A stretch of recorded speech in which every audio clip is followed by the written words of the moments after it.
continuando o assunto de independência, o vídeo de hoje é sobre os caminhos percorridos até a independência do Brasil. E vai ficar passando para vocês aqui uma seleção de slides que eu fiz para vocês entenderem melhor. Gente, se é um caminho, quer dizer que muita coisa aconteceu antes do Brasil alcançar a independência, né? E que para que você entenda a independência, é preciso que você entenda esses caminhos percorridos. Como que foi a independência do Brasil, os caminhos para a independência? O caminho foi um caminho tranquilo ou foi um caminho cheio de obstáculos, com muitos problemas que tiveram que ser enfrentados pela família real portuguesa, pelos próprios moradores da colônia? Como que foi esse processo de independência? É isso que a gente vai ver na aula de hoje, ok?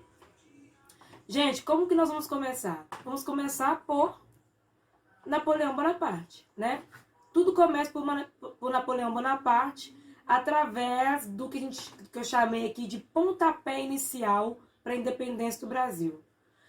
Já sabemos a importância, né, de Napoleão Bonaparte para a história da França e para a história da Europa. Sabemos também que a sua ambição chegou até a América. Não podemos esquecer que o processo de independência da América Espanhola começou com uma influência de Napoleão também, quando ele retira do trono o rei, né, e coloca o irmão dele para governar a Espanha, e isso desencadeia vários acontecimentos que vão dar início e vão culminar na independência da América Espanhola. Então, o bloqueio continental decretado por ele, Napoleão Bonaparte, impedia que os europeus comercializassem com a Inglaterra, sua inimiga. O problema é que o Brasil tinha grande relação econômica com a Inglaterra, né? E Portugal também tinha intensa relação econômica com a Inglaterra, para não dizer uma dependência econômica da Inglaterra. Portugal, ao não respeitar o bloqueio instituído por Napoleão, porque ele não tinha autonomia suficiente para recusar a parceria com a Inglaterra, ele combina com ela mesma, a Inglaterra, a fuga para o Brasil, uma vez que Napoleão iria invadir Portugal, porque ele foi desrespeitado, né? Para fazer frente à desobediência do Dom João com o bloqueio continental. Então, gente, esse processo, a gente já começa a perceber uma parceria, que é a parceria com a Inglaterra, né? E depois a gente começa a perceber também o abandono de Portugal. Porque o Dom João foge com a família real para o Brasil e deixa os portugueses abandonados, seus súditos portugueses abandonados, né? E foge para o Brasil. Então é sobre isso que a gente vai falar agora. Esse acontecimento que é chave no processo de independência do Brasil, que é a fuga da família real. A família real parte rumo à sua colônia, o Brasil, em 1808. Gente, a família real, aliás, a coroa portuguesa, né? Portugal já fora no passado uma grande coroa. Mas a realidade atual, na época, em 1808, era bem diferente.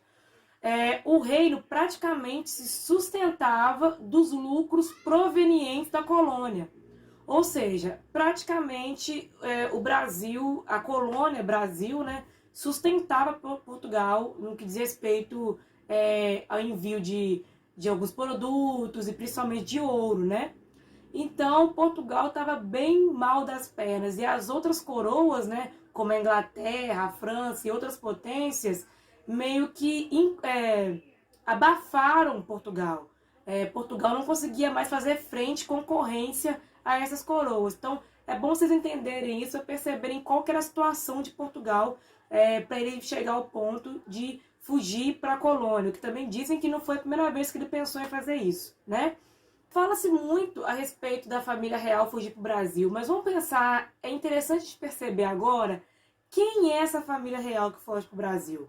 Quem são os membros da família real? Vamos ver? Então vamos lá, um por um. A gente vai dar uma olhada em alguns e perceber a importância deles nesse processo. O primeiro, a primeira, né? Quem é essa aí? Vamos ver se vocês adivinham. É a rainha, né? A rainha, a Dona Maria, né? Que já não governava mais, porque ela estava com ela estava mentalmente instável, alguns problemas psicológicos, portanto, ela era rainha, mas não governava. Esse é quem? Dom João. Dom João, o príncipe regente. Príncipe por quê? Porque ele é filho da rainha. E ele é regente porque ele está regendo o trono. Ele não é rei, né? Ele está regendo o trono porque a mãe dele está incapacitada. É ele que guia essa fuga para o Brasil e aqui se tornar o rei não só de depois que a mãe dele morre, né? De Portugal e do Brasil e de tudo, né? Mas a gente vai falar depois.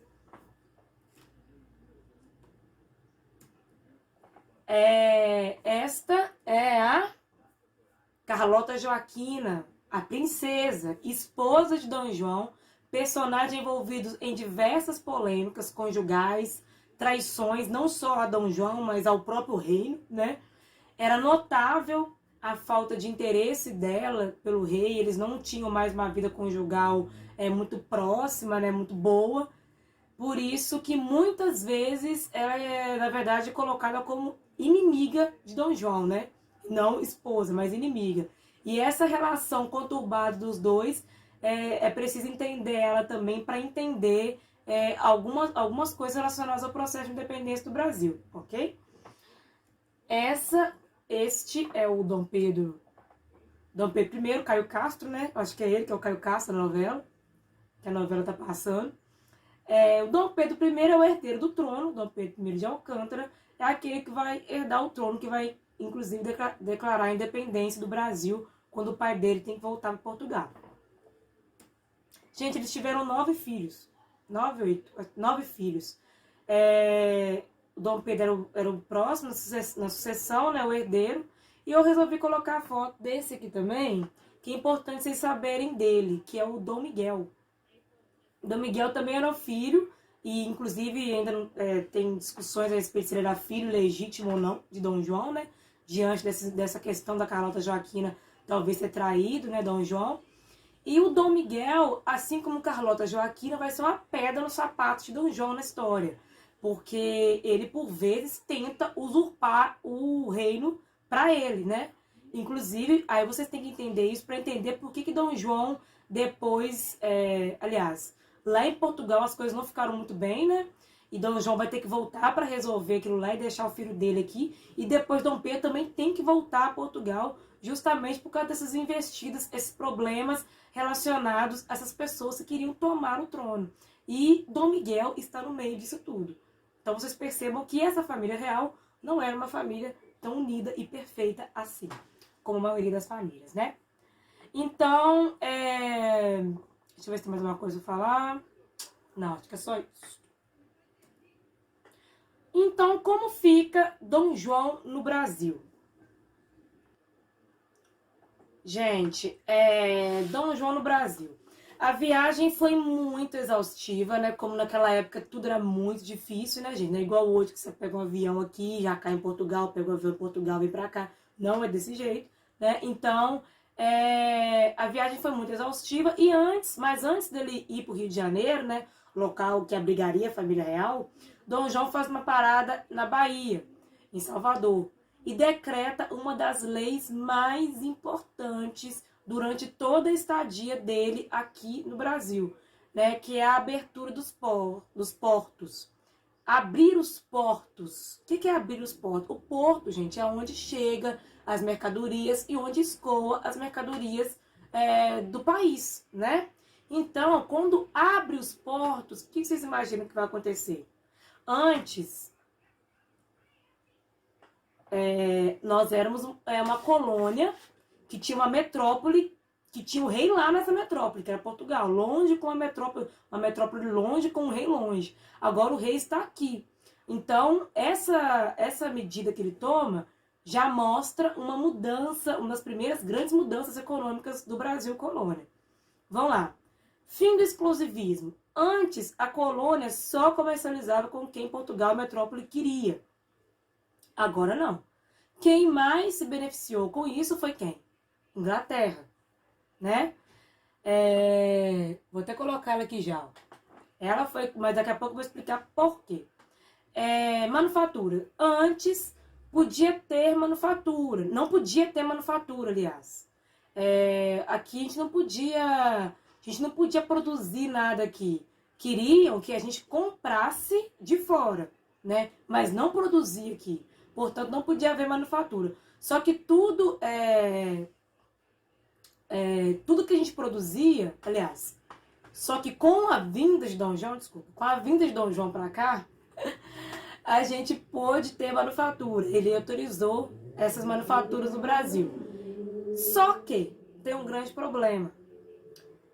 Acabava que as manufaturas, nada que a gente produzia aqui, conseguia fazer frente à concorrência dos produtos de fora.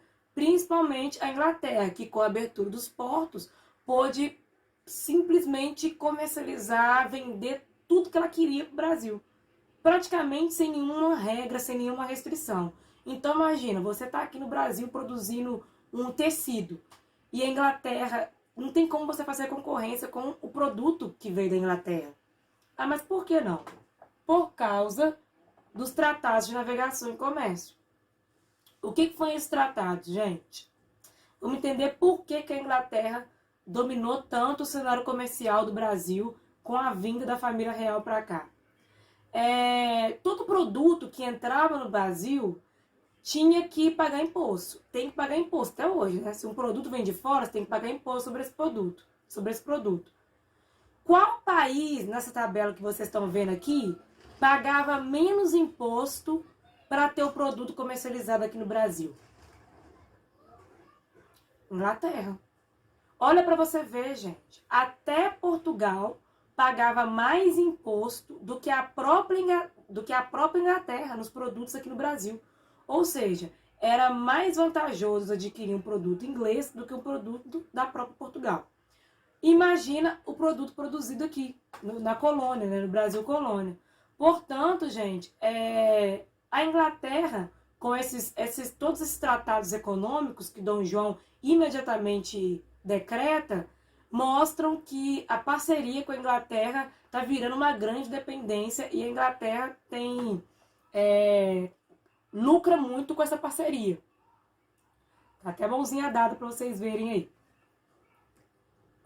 Então, gente, como que fica? Como é que a gente encerra essa primeira parte do Dom João vindo para o Brasil? Primeiro, tô olhando aqui, tá? O Brasil independente começou assim, pelas mãos de quem sempre nos explorou, por uma família cheia de conflitos internos, por uma coroa que nos enxergava como uma galinha das ovos de ouro, como uma galinha de ovos de ouro, que a Inglaterra nos enxergava assim, né? E enquanto isso, escravidão, indígenas massacrados, uma colônia sem estrutura nenhuma, que é isso que a gente vai ver agora. E agora, como se dará a construção dessa nação?